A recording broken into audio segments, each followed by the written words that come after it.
stayed because that's how flipped out he was. He was very unpredictable, which, you know, during that time, I went to thank you, universe. Every time he got violent with me, thank you, universe, for another opportunity to practice getting really good at this. That's an aspect of being fierce.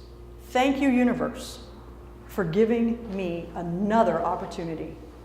I had an opportunity like that yesterday. I was just having a conversation about that with my friend.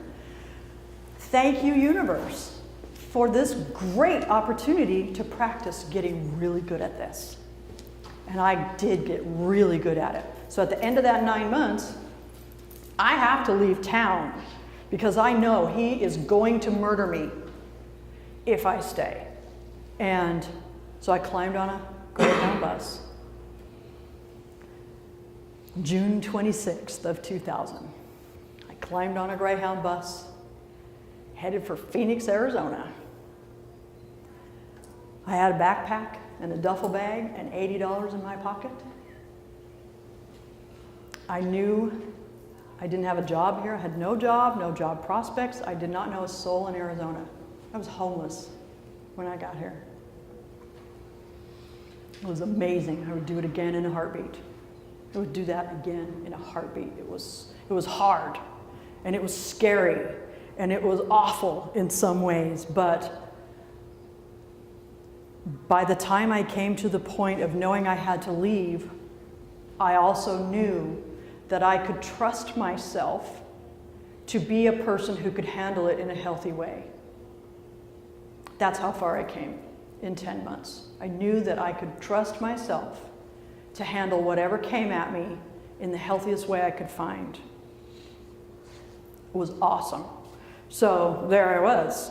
I got off the bus on June 27th after 2 days. Something that I learned, let's go back to the circumstances are neutral thing for a minute. Because that bus ride, oh my God, I was a completely different person once again by the time I got off the bus on the 27th, because of so much happened. I mean, I wrote about it in Pop Your Paradigm. It's like the best chapter in the book because it covers so much.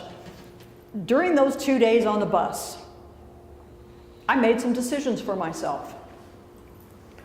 I want to learn how to love myself because I never had. I want to learn how to live happy because I never had. I didn't know how to do it. I knew that it was possible because I could see that other people were living happy lives. I want to learn how to do that myself. I want to learn how to be a positive person because up until that point, I was the biggest drama queen ever. Everything was a drama. And I would make sure that, that I was the center of the drama queen drama for my whole life. I didn't know how not to do that.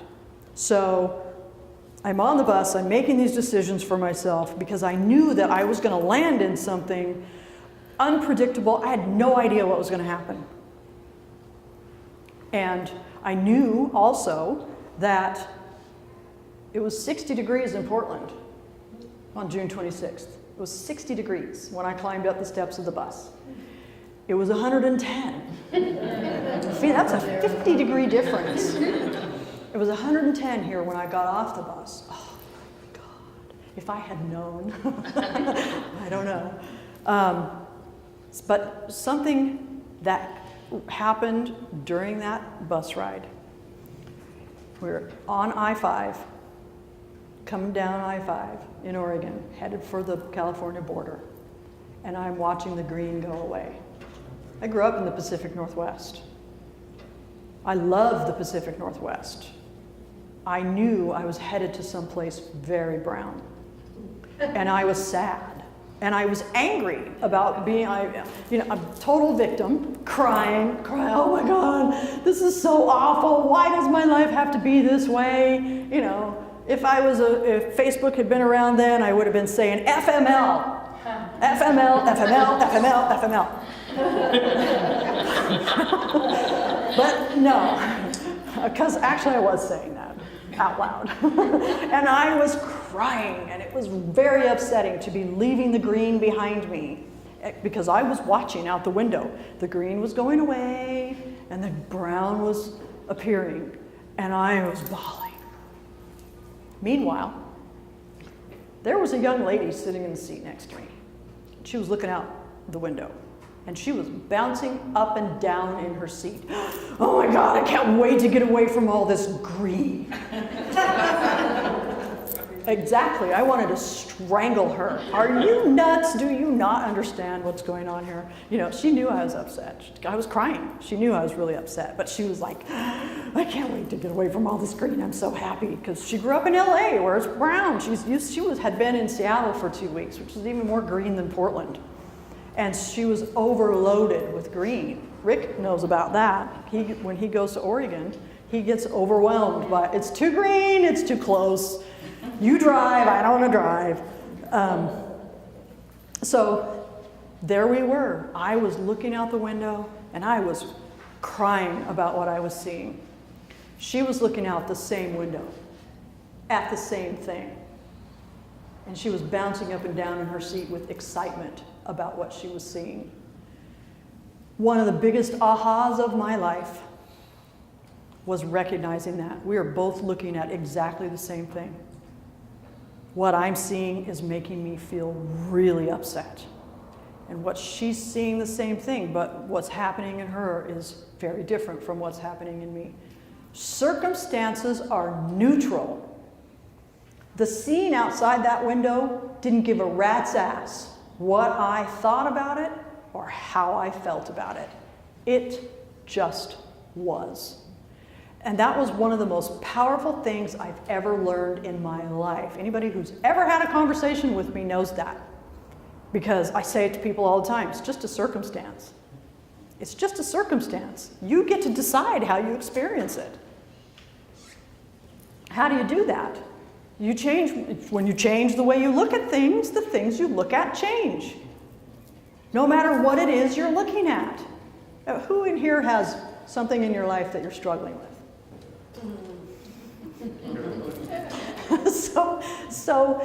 Okay, so let's focus on that for a minute. What are you struggling with? Write it down. Because we're going to focus on that for the rest of the, for the next hour and a half.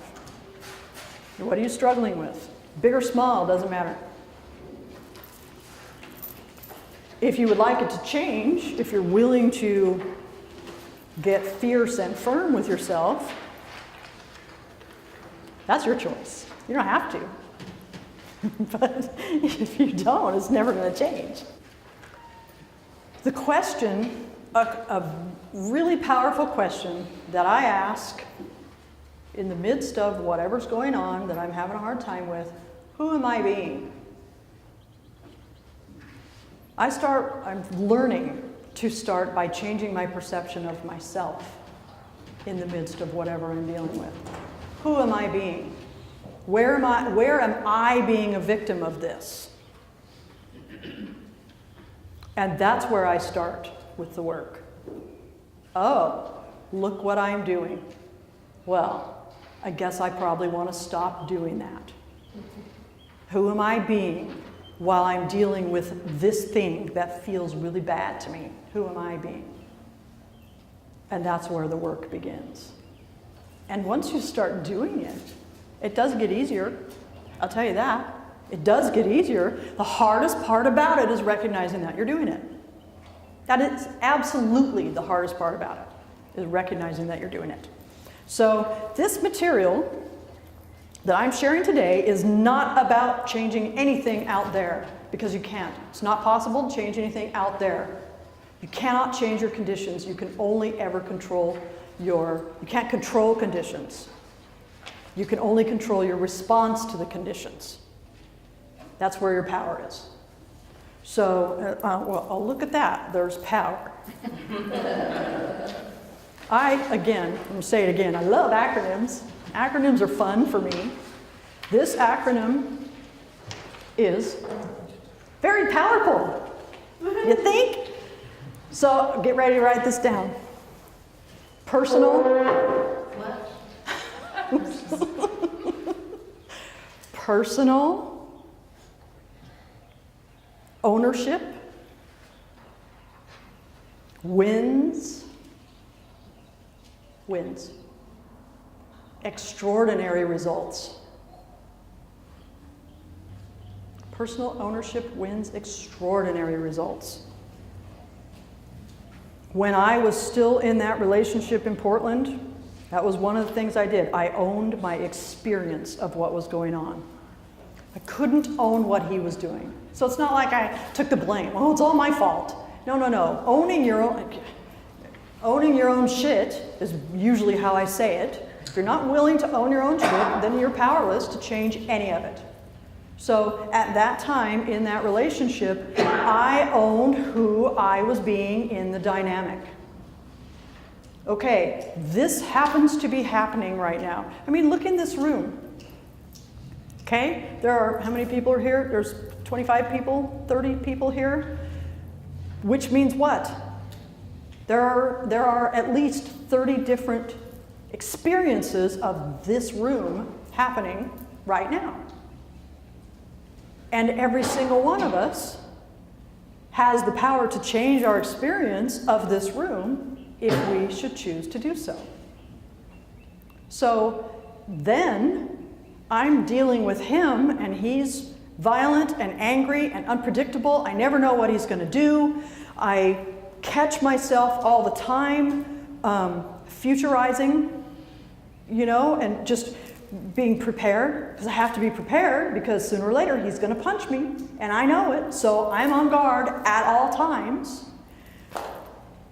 I started really owning that, what I was doing inside my own mind about that circumstance.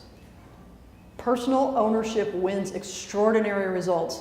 What that means to me is when I started really owning my experience of that circumstance, the results that happened absolutely were extraordinary. It was painful during the time that I was doing it.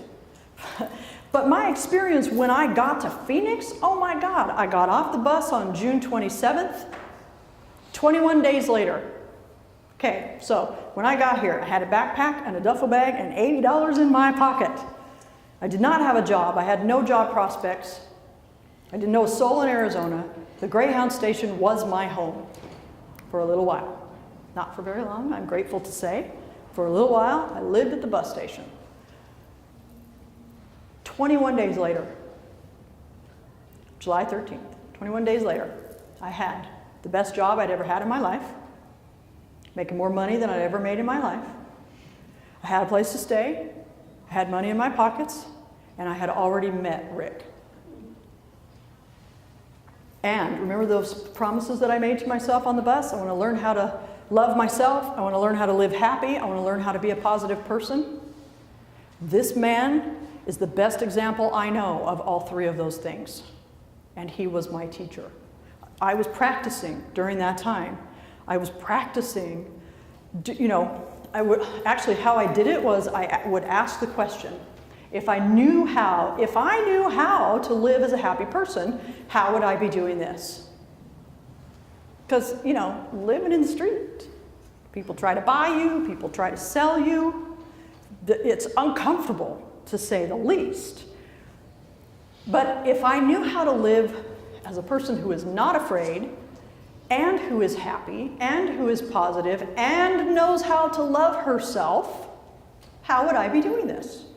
And Martin Luther King said, take the first step in faith. You don't have to see the whole staircase. Just take the first step. That's what I was doing. If I knew how to live that way, what would I do? And whatever came to me would be my next step in faith. You don't have to see the whole staircase. I did not know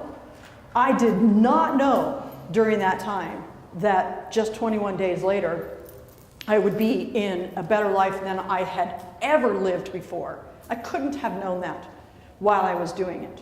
But I had to do it in order to get to that. I had to be fierce about it. I had to be determined about it.